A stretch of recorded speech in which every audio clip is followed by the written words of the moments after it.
Cet été, une marque renommée de crème glacée chinoise a attiré la curiosité du public après qu'il ait été démontré que sa glace ne fond pas, même en étant exposée à une température de 31 degrés Celsius pendant 1 heure ou à la flamme d'un briquet. Cette marque de crème glacée, Zhongxuegao, n'est pas du genre à être vendue dans les rues par des vendeurs sans permis. C'est plutôt le genre de glace coûteuse avec des prix rivalisant ceux de la marque de crème glacée américaine de luxe Häagen-Dazs. Son produit le plus coûteux se vend pour 9,90 $ américains. Après cette expérience menée par un consommateur à la fin juin, beaucoup de Chinois ont mené des expériences similaires sur divers produits de cette marque, et ce, sous des conditions semblables. Ils ont confirmé que cette marque de crème glacée est en effet difficile à faire fondre. De la crème glacée qui ne fond pas lorsqu'exposée à de la chaleur va à l'encontre des connaissances humaines. Ainsi, le public a posé une foule de questions telles que pourquoi est-ce que ces glaces ne fondent pas, qu'est-ce qui y est ajouté et est-ce que la consommation est sécuritaire? En réponse, la compagnie a publié une déclaration disant que ce n'est pas scientifique de juger la qualité d'une crème glacée en la cuisant ou en la chauffant sous le soleil. Celle-ci a aussi délibérément mentionné que l'utilisation de carrageenan dans leurs produits est en accord avec les standards nationaux. Sur cette question, un internaute a répondu « Zhongxuegao a aussi ses contraintes morales qu'elle ne veut pas outrepasser. Au moins, elle ne fait pas de mal aux pauvres. Un peu de carrageenan une fois de temps en temps, c'est correct. Même si ça ne l'est pas, faites-y plus attention dans votre prochaine vie et tout ira bien. » Ce commentaire a reçu beaucoup de soutien de la part de la communauté Internet. La carrageenan est devenue un mot commun en Chine en 2012. Le 9 avril 2012, un présentateur de nouvelles connu de la chaîne CCTV, le média officiel numéro 1, a dit sur le réseau social Weibo « Arrêtez de manger du yaourt et de la gelée, en particulier les enfants. L'histoire cachée est horrible, je ne vais pas entrer dans les détails. » Son homologue, un journaliste du département de nouvelles relevant d'investigation du média Observateur économique, a aussi révélé sur Weibo que, un jour, vous allez jeter une vieille paire de souliers en cuir et avant même que vous vous en rendiez compte, ils vont entrer dans votre estomac. En fait, ceci est le point saillant du gala 315 de la CCTV de cette année, mais le film n'a malheureusement pas été présenté. Malgré que la CCTV n'ait pas donné suite à cette discussion sur le lien entre les souliers en cuir et le yaourt et la gelée, elle a communiqué quelques jours plus tard dans son rapport hebdomadaire sur la qualité que les fabricants de capsules utilisent du cuir usagé pour faire des capsules pharmaceutiques qui se sont propagées à travers l'industrie pharmaceutique chinoise. Le média officiel a aussi montré comment des souliers de cuir sont transformés en gélatine dans des usines privées. L'incident mentionné a provoqué beaucoup de controverses. À l'époque, la publication en ligne suivante était devenue virale. En 2012, les souliers en cuir sont en haute demande. Dorénavant, quand je veux de la gelée, je vais prendre mes souliers en cuir et les lécher. Quand je veux du yaourt, je vais prendre mes souliers en cuir et les lécher. Quand je veux attraper un rhume, je vais prendre mes souliers en cuir et les lécher.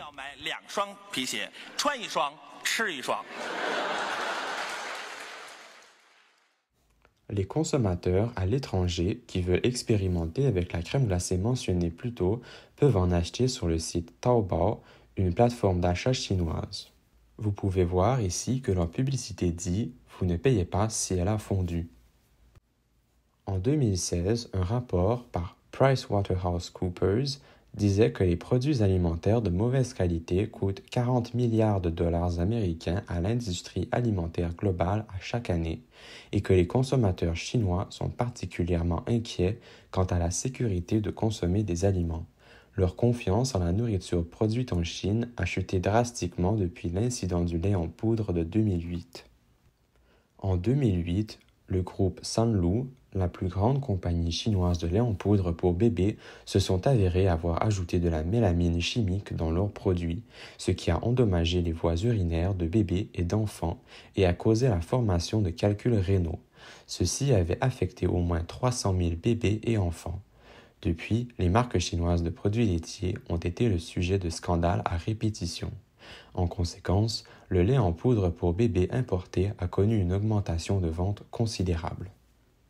En septembre 2021, le Centre pour le développement de l'exportation de produits, qui est géré par le ministère de l'Agriculture de la Fédération russe, avait publié un rapport indiquant que les exportations globales de lait en poudre étaient de plus de 2,7 millions de tonnes en 2020, dont environ 23% étaient achetés par la Chine. Le pays principal fournissant ce lait en poudre à la Chine était la Nouvelle-Zélande, qui avait exporté 561 000 tonnes à la Chine. Le rapport disait aussi qu'en 2020, la Chine avait acheté respectivement 13%, 9% et 4% des exportations globales de lait en poudre écrémé, de beurre et de fromage. Pas tous les Chinois peuvent se permettre d'acheter du lait en poudre pour bébé importé. Après le lait en poudre pour bébé toxique, du faux lait en poudre est apparu en Chine. En mai 2019, des médias chinois ont communiqué que plusieurs compagnies utilisent de la poudre pour boissons protéinées pour remplacer des formules médicales spéciales dans les réserves d'hôpitaux. En mai 2020, un tel cas a été exposé alors qu'une compagnie de la province de Hunan vendait de la poudre pour boissons en prétendant que c'était une formule médicale spéciale à des parents, causant ainsi des malformations au crâne de leurs enfants. En 2021, une autre compagnie du Qingdao a utilisé le même truc, résultant en un handicap intellectuel de niveau 2 chez une fille de 3 ans et demi de Chongqing en Chine. Le père de cette fille, M. Huang, a dit à des médias chinois d'outre-mer « Je n'ai jamais pensé au fait que ce lait en poudre pour bébé pouvait être problématique puisqu'il est très cher. Il se vend pour environ 360 yuan, soit 53 dollars américains pour 360 grammes. Donc, je n'ai jamais suspecté qu'il puisse y avoir un problème avec celui-ci. » La publicité disait que c'était une formule rattrapage, et puisque la santé de ma fille n'était pas super, je me suis dit qu'elle pourrait bénéficier d'un rattrapage. La vie est certainement très difficile maintenant, elle a besoin de soins en tout temps, je ne peux pas aller au travail, je suis divorcé, seul avec ma fille, laissez faire, je me sens vraiment triste. Certaines publications exposant la mauvaise qualité de produits alimentaires se sont propagées comme une traînée de poudre sur les réseaux sociaux chinois ces dernières années, renforçant donc la confusion et les doutes des gens. Ceci est une pêche de Linyi dans la province du Shandong. Nous en transportons et en vendons dans le Shenyang, dans le nord-est de la Chine. Faites attention en mangeant des pêches, regardez tous les agents de conservation à l'intérieur. Est-ce que ça devient empoisonné si on utilise de tels préservatifs? Ne vous en faites pas. Ne pas s'en faire, on fait juste les vendre, c'est trop révoltant. Dans cette magnifique boîte de gâteaux de lune, il y a quelque chose de caché que les intestins humains ne peuvent digérer. J'ai mangé 2 morceaux et mon estomac est si gonflé, je ne peux pas les digérer.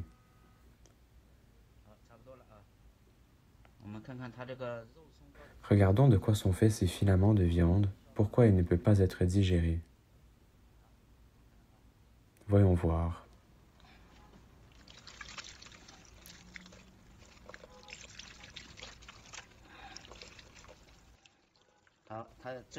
Il reste la partie qui ne peut pas être enlevée avec de l'eau. Ce sont les filaments de viande. Regardons ce que c'est vraiment. C'est juste du coton. Et c'est noirâtre. Il y a des impuretés dans le coton. C'est du coton d'hôpital ou de couette? Ce n'est pas clair. Ça a été stérilisé ou non? On ne sait pas. Voici la manufacture qui l'a produite. Elle s'appelle Qiuqian. Les produits alimentaires chinois atteignent les marchés d'outre-mer à travers différentes routes, en particulier à travers les supermarchés gérés par des Chinois, incluant ceux gérés par des immigrants taïwanais, puisque la majorité des produits alimentaires à Taïwan proviennent de la Chine.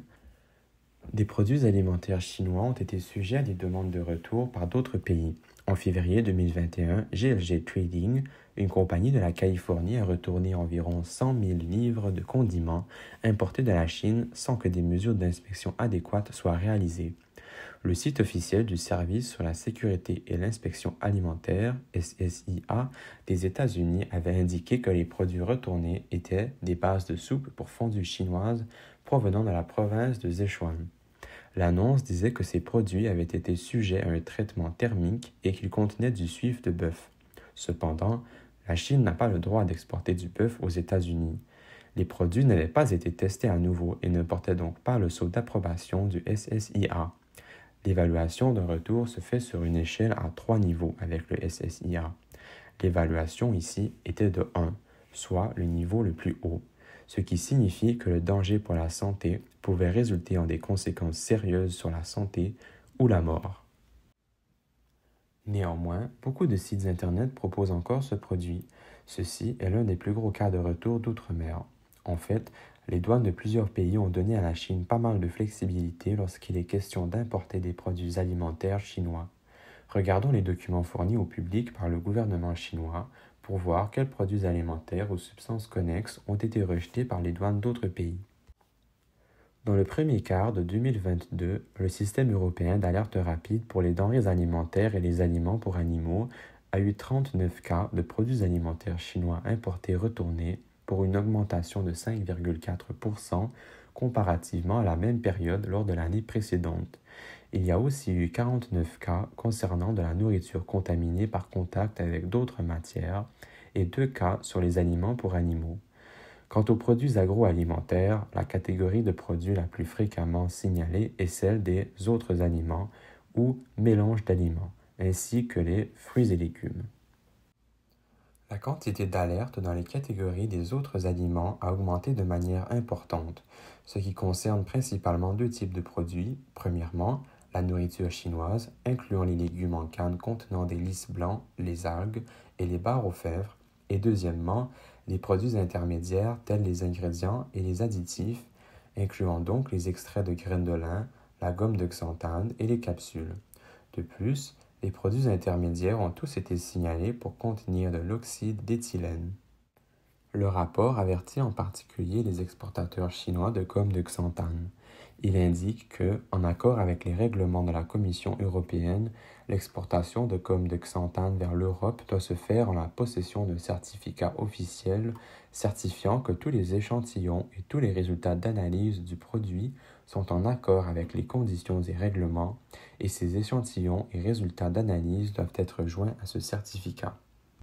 La Chine est le premier producteur de gomme de xanthane à l'échelle globale. Vous n'avez peut-être pas entendu parler de celle-ci, mais votre famille et vous en avez probablement mangé, puisqu'elle se retrouve dans une foule de produits importés chinois, tels la crème glacée, la gelée de tomates, le yaourt, la sauce soya, le congee aux 8 trésors, le fromage, le pain et les gâteaux. Elle est utilisée à profusion dans d'autres industries. Ainsi, nous pouvons en retrouver dans la peinture, la pâte à dents, les cosmétiques, la céramique, le papier, l'impression et les teintures et le pétrole. C'est un agent collant, comme la carrageenane, utilisé dans la crème glacée qui ne font pas mentionné précédemment. Lorsqu'un peu est ajouté à du jus de fruits ou du lait, il se transforme en confiture ou en yaourt respectivement. Les médias chinois ont communiqué que beaucoup de steaks vendus dans les supermarchés de Chine sont en fait composés de bœuf haché collé. L'agent utilisé pour coller la viande est parfois de la carrageenane ou de la gomme de xanthane. Retournons aux alertes données au gouvernement chinois. Les plus grandes quantités d'alertes pour les produits agroalimentaires provenant de la Chine proviennent de l'Espagne et des Pays-Bas, avec 7 cas chacun, suivis de la Belgique, l'Allemagne et la France.